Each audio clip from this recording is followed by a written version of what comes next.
صراط الذین انعمت علیہم غیر المغضوب علیہم ولا الضالین آمین۔ اللہ ان لوگوں کے راستے پر چلنے میں مدد فرما جن پر تو نے انعام کیا، جن پر تیرا غضب نہیں ہوا اور نہ ہی وہ لوگ راستے پر سے بھٹکے۔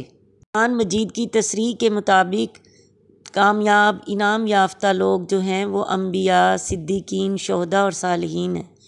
وہ لوگ نہیں جنہیں مال و دولت یا حشمت و جاہ کی فراوانیاں حاصل ہیں۔ اور آپ صلی اللہ علیہ وسلم کے ارشاد کے مطابق مغضوبی علیہم سے مراد تو یہود ہیں جو گناہ کے کاموں پر دلیر ہو گئے تھے اور ان پر اللہ کا عذاب اور پھٹکار نازل ہوئی، اور ضالین سے مراد عیسائی حضرات ہیں جو فلسفیانہ موش گافیوں میں پھنس کر گمراہی کا شکار ہوئے۔ حدیث میں ہے، عدی بن حاتم کہتے ہیں کہ میں رسول اللہ صلی اللہ علیہ وسلم کے پاس مدینہ آیا، وہ اس وقت مسجد میں بیٹھے ہوئے تھے۔ لوگ کہنے لگے کہ یہ عدی بن حاتم ہے جو بغیر کسی کی امان یا تحریر کے آیا ہے۔ چنانچہ مجھے پکڑ کر آپ صلی اللہ علیہ وسلم کے پاس لے گئے۔ آپ صلی اللہ علیہ وسلم نے میرا ہاتھ پکڑ لیا، اور اس سے پہلے آپ صلی اللہ علیہ وسلم صحابہ کو خبر دے چکے تھے کہ میں امید رکھتا ہوں کہ اللہ تعالیٰ عدی کا ہاتھ میرے ہاتھ میں دے گا۔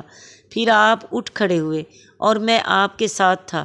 راہ میں ایک عورت اور اس کا بچہ ملے، وہ آپ سے کہنے لگے ہمیں آپ صلی اللہ علیہ وسلم سے کچھ کام ہے۔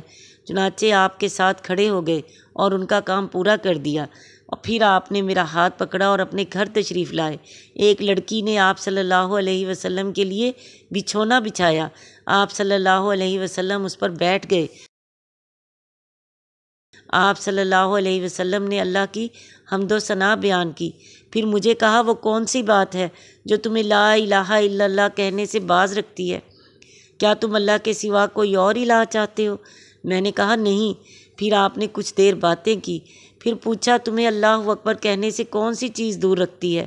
کیا اللہ سے کسی بڑی چیز کو تم جانتے ہو؟ میں نے کہا نہیں۔ پھر آپ صلی اللہ علیہ وسلم نے فرمایا یہود پر تو اللہ تعالیٰ کا غصہ ہے اور نصارہ گمراہ ہے۔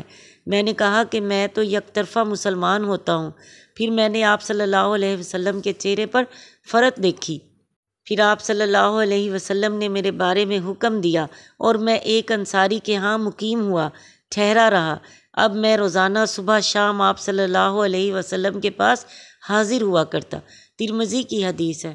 دور نبوی میں تو واقعی یہی فرقے مغضوب اور گمراہ تھے، مگر آج مسلمانوں کے اکثر فرقے ان میں شامل ہو چکے ہیں، اور صراط مستقیم پر تو مسلمانوں کا صرف وہی فرقہ ہے جن کے متعلق آپ صلی اللہ علیہ وسلم نے فرمایا تھا ما انا علیہ و اصحابی، یعنی آپ صلی اللہ علیہ وسلم نے فرمایا جس پر میں اور میرے صحابی ہیں۔